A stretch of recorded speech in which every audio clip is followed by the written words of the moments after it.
But the place I want to start this morning, it's called the KFC Yum Center, because that's the home of the Louisville Cardinals, and because that's the place where the Louisville Cardinals beat Wake Forest 72-59 on Tuesday night to extend their winning streak to 10 games. Norlander, Louisville is now 16-5 overall, 9-1 in the ACC in year one under Pat Kelsey. Louisville's previous coach, Kenny Payne, 5-35 in the ACC the past two seasons. Now Pat Kelsey, 9-1 in the ACC, guiding the same program in the same league. Kenny Payne spent I don't know how many press conferences over the past few years trying to tell people it just takes time to rebuild Louisville. At least 50 times, somewhere between 50 and 60. I told you right here on this pod that was nonsense, and now Pat Kelsey is he's proven me right. So I appreciate that. Norlander, I know you led this week's court report on Pat Kelsey and the Cardinals. I know you talked to him. What's the most interesting thing Pat Kelsey told you about this season he's experiencing that is going incredibly well? Yeah, a number of things. I'll give a quote right here that he gave me. We talked late on Monday night, so before the Wake Forest game, and he said, quote, "One really good thing for me is it wasn't like 12 to 15 years ago and you took a job and you probably had a 3-year rebuild at least. The way you can rebuild your roster again, it can be a 3-week rebuild. I don't think you have a ton of time. I think fans have that old school mentality. We'll be patient and rebuild, but in my mind, we have to rebuild right now," end quote. And he reflected back on, I think, his introductory press conference when he was getting asked about, what's it going to take? What should fans be expecting? And he was like, no. Like this is going to change right now. Now, it was no guarantee that it was going to, but Pat Kelsey has done an outstanding job. He's made me look wrong, which, I will own that right here and now, because I thought Louisville would be just okay, and they are more than that. That one's on me. I was wrong. 10 in a row. If they win this weekend, it will be 11 in a row. The 10-game winning streak right now is the longest in 5 seasons. They haven't won 11 in a row since Pitino was there in 2014. They got to win on the road at Georgia Tech to do so. One thing I didn't get into in my court report is actually Louisville is a better shooting team away from home than it is at home, which is kind of an odd thing. There's a lot going on here. The biggest thing is that it felt weird. It felt wrong. It felt odd. It felt super sad that Louisville, a program that I would put on the level of a blue blood when you look at what it's done historically, was such a laughingstock, such a tire fire, such an absolute mess for 2 seasons.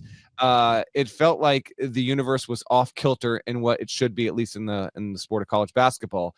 And now it's still a little bit jarring to see them be this good this quick, but this is what Louisville really should be. But the reason why I wrote the story wasn't just that Louisville is good again. It's 2 factors.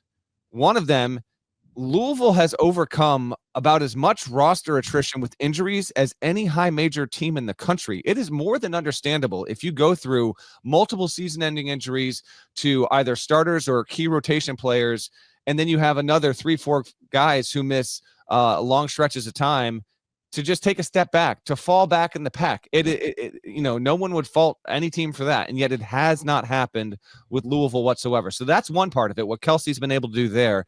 And then the other part of it is that Louisville is a 3-point happy team to the max. They're 3rd overall in the country right now in 3-point rate and the most in high major. The only schools that take a higher percent of their overall shots from beyond the arc are North Dakota State and North Florida. Louisville is number 3rd, and then it's the likes of William and Mary, Indiana State, Furman, Cal Poly, South Alabama, IU Indy. All these are mid-majors, and yet they're not that good from 3. They rank 273rd in the country in 3-point accuracy. They only have one guy who's a bona fide knockdown shooter, and Rain Smith, who shoots 41% from deep, and then they got a couple of guys that are in that 32, 33, 34% range, but they take a ton. They don't make a ton. It's still working. And then here's Pat Kelsey's quote to me. He was dead serious. He goes, "We never, ever, ever, ever talk about shooting threes." And I said, "That's Pat. There's no way that's true." He's like, "I'm telling you, we never go into a game, have a scouting report, be like, okay, first half, we're coming out of a halftime here. We got to get our threes up. We got to make sure we're hitting 25 or taking 25 or taking 30 a game." He told me they hunt great, meaning they hunt great shots. They want to get him in whatever way they can. If they can get him in transition, that's awesome. People that really know Kelsey's teams from the past, at Charleston specifically, but also at Winthrop, they would get up and down on you on the floor. But because they've been so injured, they're still willing to move, but this team isn't nearly as fast as previous ones he's had. It's working. They have had the benefit of an easier ACC schedule than some because of how bad they were, but whatever, man. They're 16-5. They're a top 25 team, and right now, Kelsey, I would put in that top 5 group for National Coach of the Year. Yeah, whether they're intentionally shooting threes at this rate or not, the fact that they're doing it suggests a modern approach to the sport. This is the way, I watch the NBA every night, just the same way I watch college basketball every night. And this is the approach in the NBA. There is a prevailing thought at that level that you have to shoot them. It's awesome if you make them, at 44%. That'd be amazing. But you got to take them no matter what. And Pat seems to understand that in ways that, for whatever reason, some college basketball coaches still don't. But I'm okay with that. As a quick aside, the NBA has had a lot of criticism about its watchability and its viewership because the game becomes so predictable, becomes a math problem. There's actually they got to probably figure that out eventually. Otherwise, this is never going to go away. So I actually like different styles make different fights. But Parrish, even he told me that what you're getting to, he's saying that wasn't explicitly their plan, and they're winning. That's the wild thing is they're not going in, and they're a good 2-point shooting team. I find Louisville has in the past couple of weeks, to me, become one of the most compelling teams because when you watch them play, I mean, it really is a smart attack, a fighting spirit. Where do you have them, if you do, in your top 25-1? I do. I've got Louisville 23rd in the top 25-1. One spot behind Rick Pitino's St. John's. Reds. It's just I just noticed it last night as I was prepping for this. It's obviously not intentional. Real quick on the 3-point shooting thing. I appreciate, too, that you can, we'll get to Michigan State a little later on. They're the best example of this. Yes. They don't shoot them, but when they do, they don't make them. And looks like they're going to win the Big Ten anyway. But with, at Louisville, I think just the mindset of however it happens, that it's happening, I would think is a good sign. I do like that you don't have to play that way necessarily to win in college basketball. And the reason, there's a lot, but the main one is because most college basketball teams can't put that many shooters on the floor at the same time. In the NBA, you can just if you decide we're putting 5 shooters on the floor and now deal with us, every NBA team can do that. In college basketball, it's much harder to find 5 dudes who can, they're not pros. And so you can win with different styles, but I like the modernized approach, whether it's, whether the percentages are there or not. I like the modernized approach.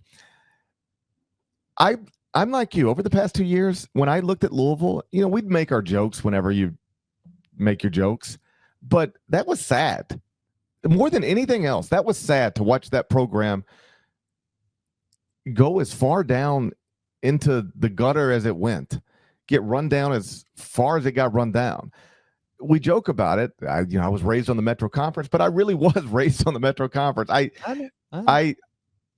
grew up watching that program, admiring that program. Yeah, as somebody who's born in Memphis and growing up on the Tigers, it's like I hate Denny Crum, I hate Louisville, but really you're just jealous of them because you consider them your rival and you're just not as good as them ever.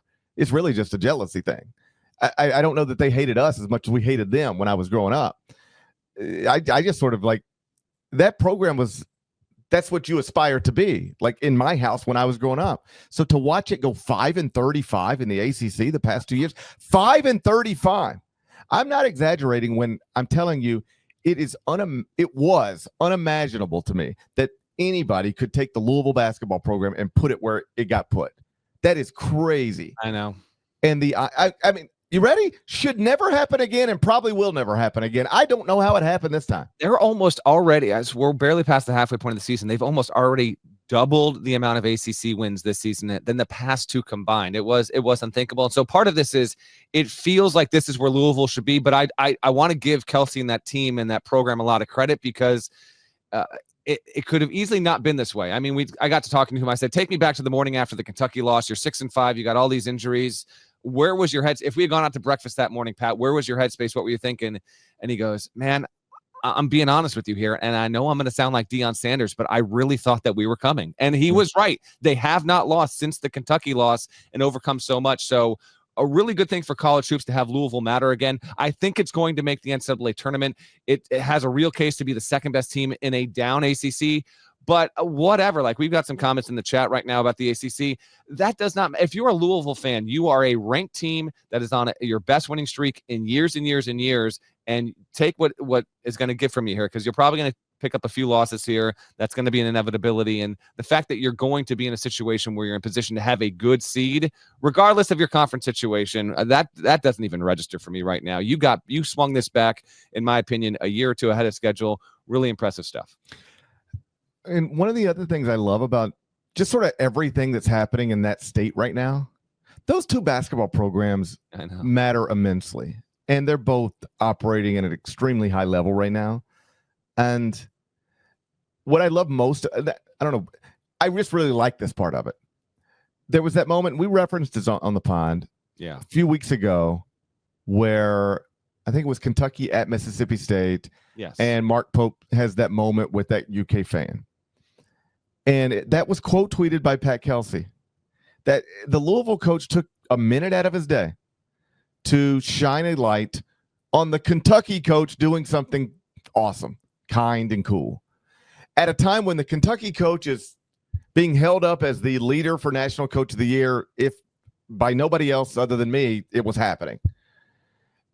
You have to have an incredible level of security about yourself to be able to do that when your in-state rival, who just beat you a few weeks earlier, is flourishing, and you think you're headed the right direction, but it didn't get off to the best start for a variety of reasons. I love the security that shows, and I'm maybe I'm getting into too much of like whatever armchair therapist. I just love that. You know, we cover a sport where often men who coach at schools that are rivals think that they can't acknowledge each other, smile at each other, laugh at each other, like each other. And right now in the state of Kentucky, I don't know if that's true among the fans, but it seems true among the coaches. I like that the coaches both seem like decent dudes, and they're both proving, no, you don't need 2 years, 4 years, 7 years to rebuild proud basketball programs, not in the era of NIL and transfer waivers. You can build this thing in 3 weeks, as he said, and he did, and he should be applauded for it. Today's poll question in the live chat is, which of the two coaches would you give the advantage to for National Coach of the Year right now? Obviously, there are other candidates, but this is just, if you were picking one or the other right now in that race, how would you have it?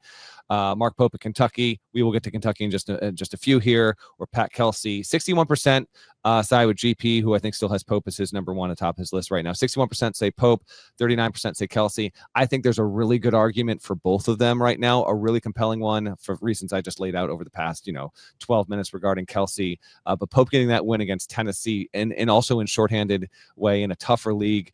Kentucky's got 6 wins against ranked competition. I would narrowly give Pope the edge also this morning over Kelsey, but those two are definitely in the top 5 race right now. And the fact that Kentucky and Louisville had never had coaching changes in the same offseason in almost 100 years, basically. And the fact that you've got two great stories happening there simultaneously with, they rhyme a little bit, but there's some different beats and rhythms to it overall is pretty cool.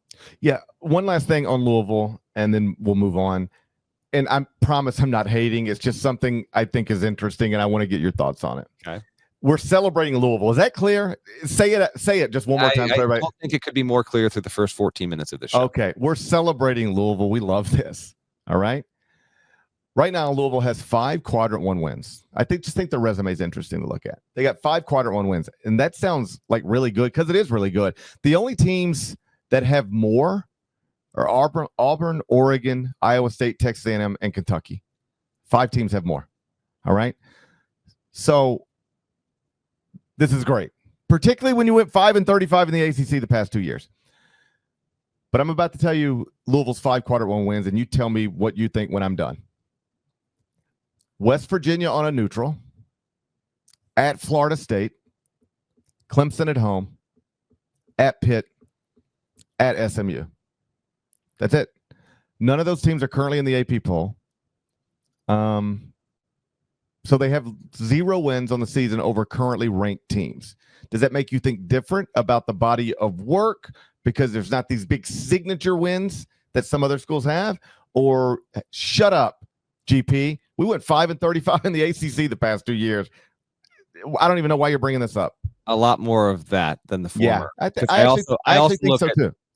Strength of record, which is how well you have done against your resume versus the average bubble two, or wins above bubble two. Strength of record, Louisville is 20th in the country right now, and they're 18th in wins above bubble at Torvik. So that just shows you how they have, on balance, overall, what they've done against their resume. They have lacked a lot of high-profile wins, although I would say the Clemson one should be registering pretty highly at this point, and they won Clemson by 10. My last thing on this, I noted in the story, 8 of the past 10, they're on a 10-game winning streak. 8 of those 10 wins have been by double digits. They have a top 10 offense over the past month as well. So it's all coming together.